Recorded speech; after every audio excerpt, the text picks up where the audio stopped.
의원님 안녕하십니까? 네. 새해 설계를 좀 잘 하셨습니까? 준비를 많이 하고 있는데 네. 실천이 중요하겠죠. 네. 그리고 우리 의원님이 쓴소리를 가끔 많이 해주셔가지고 상식적인 얘기하는 건데 무슨 소리를 좀 약간 어색합니다. 그런데 다 이해를 하고 알고 있는데 네. 말씀들을 잘 안 하셔서 그렇겠죠. 네. 민주당 험지인 경기 북부 지역에서 4선 고지 달성. 정성호 더불어민주당 의원. 저는 양주시민이 뽑아준 대한민국의 국회의원이기 때문에 좀 우리나라가 좀 제대로 됐으면 좋겠습니다. 야당과의 대화와 타협의 정치 강조. 예결위원장으로 6년 만에 여야 합의를 통해 법정 시한 내 예산안 처리. 유력 대권주자인 이재명 경기지사와 오랜 정치적 동지로도 주목받고 있는데 정성호 의원이 보는 차기 대선 집중 분석합니다.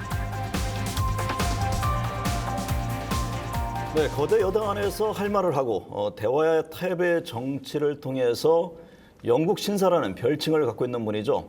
사선의 정성호 민주당 의원입니다.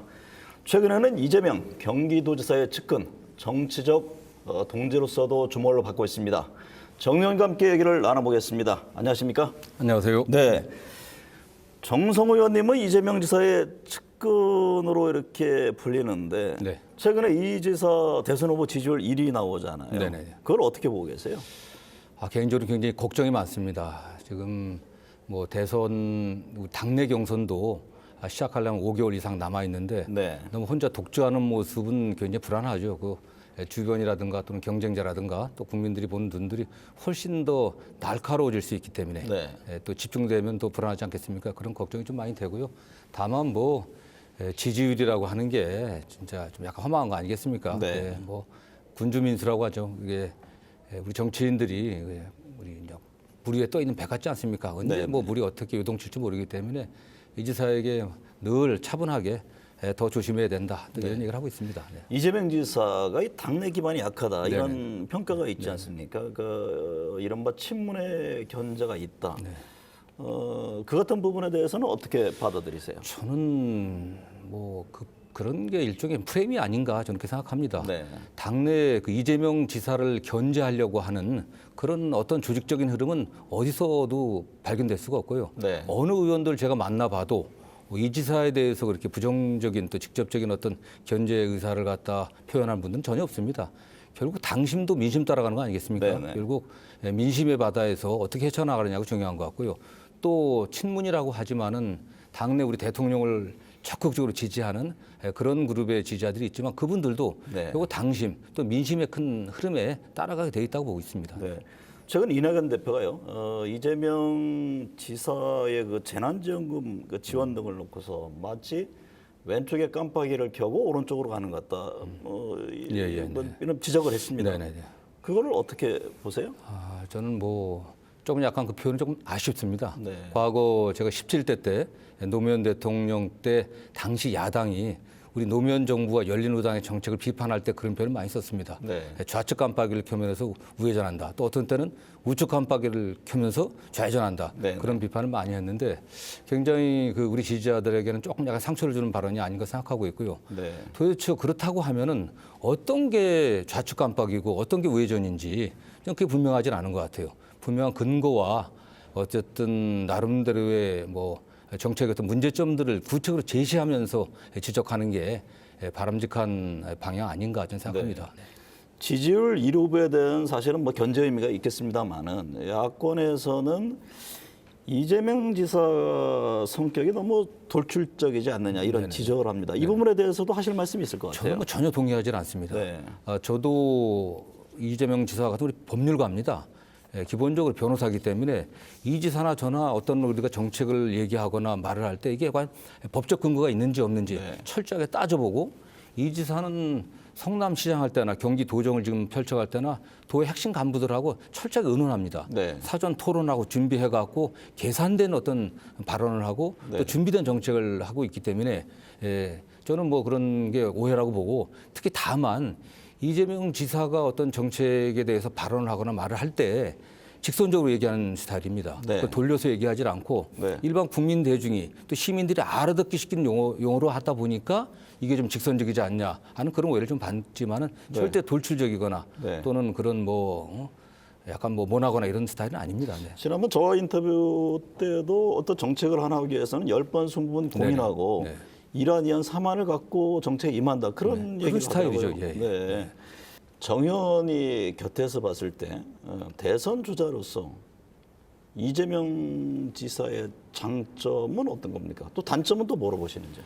가장 확실한 것은 정책에 대한 확실한 그 역량들 네. 그리고 그 추진 의지 특히 어떠한 정책도 변화와 혁신을 야기하는 어떠한 정책도 기득권의 그 저항을 받을 수밖에 없거든요. 네. 그걸 지도자로서 또 정책 결정권자로서 그 기득권을 두려워하지 않고 치고 나가는 네. 그런 의지, 그 정책 역량과 추진 의지 그게 정말 남과 다르다고 좀 보고 있고요. 네. 단점이라고 별로 크게 발견하기는 좀 쉽지 않은데 보완해야 될 점 그러면요. 네. 다만 그 추진 과정에서나 네. 그 여러 가지 표현함에 있어서 좀 더 차분하게 네. 좀 인내심을 갖고 좀 설득하는 그런 노력들이 필요하지 않나 하는 생각을 하고 있습니다. 그 차기 대선과 관련해서요.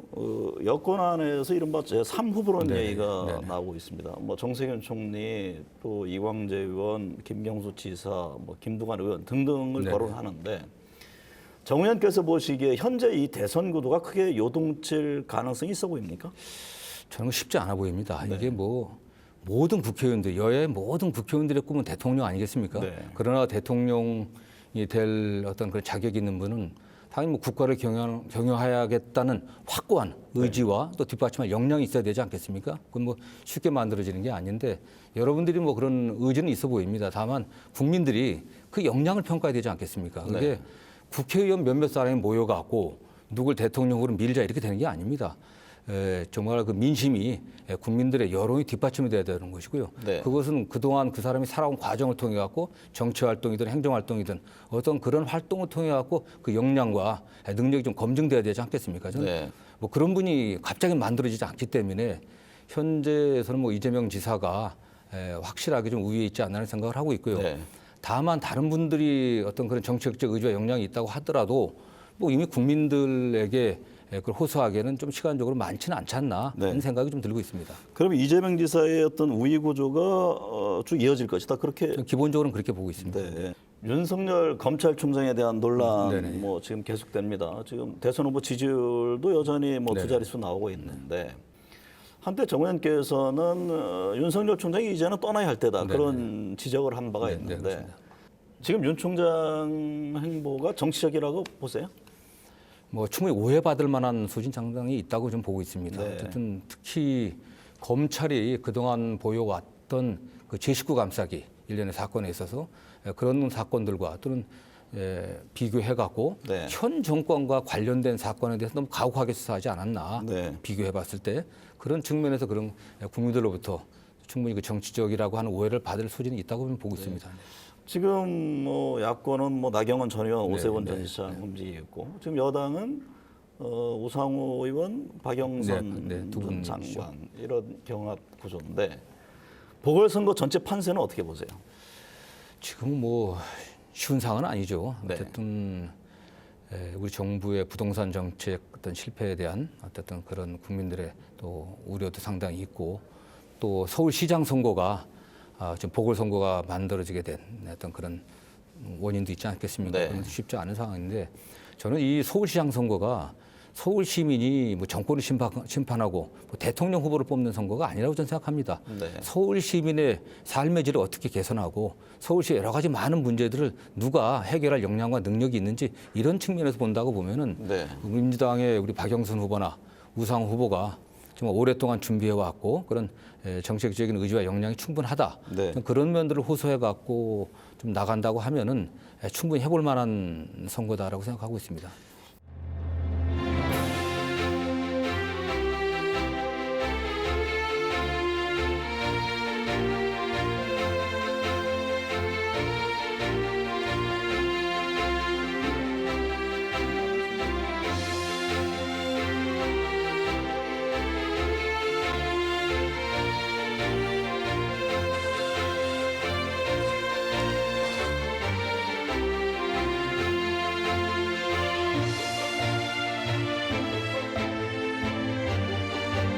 전직 대통령 사명론 또 이익 공유제 등을 네네네. 놓고서 그 뭐 대선 주자 또는 당 안에서 의견들이 네. 좀 다릅니다. 네네. 그래서 이에 대한 정 의원님은 어떤 입장이신가요?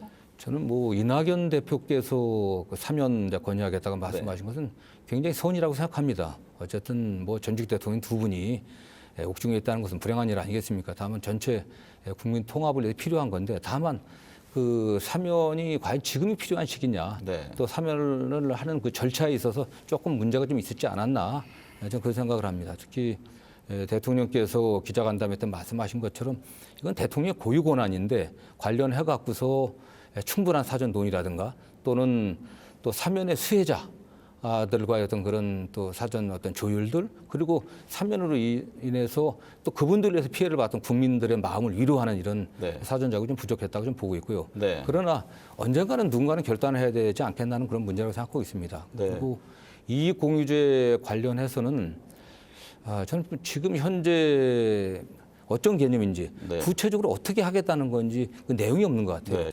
문 대통령 부동산 안정화 실패했다. 그러면서 이제 공급 적극적인 의지를 네네. 냈습니다. 근데 시장 한편에서는 양도세라든가 뭐 여러 이제 보유세, 거래세 이 세제를 좀 바꿔줄 필요가 있지 않느냐 네네. 이런 요구들이 분명히 있습니다. 그 부분에 대한 정 의원님의 입장이 좀 궁금합니다. 그게 일반적인 기준으로는 일반적인 그 조세 원칙으로는 네. 보유세를 좀 강화하면서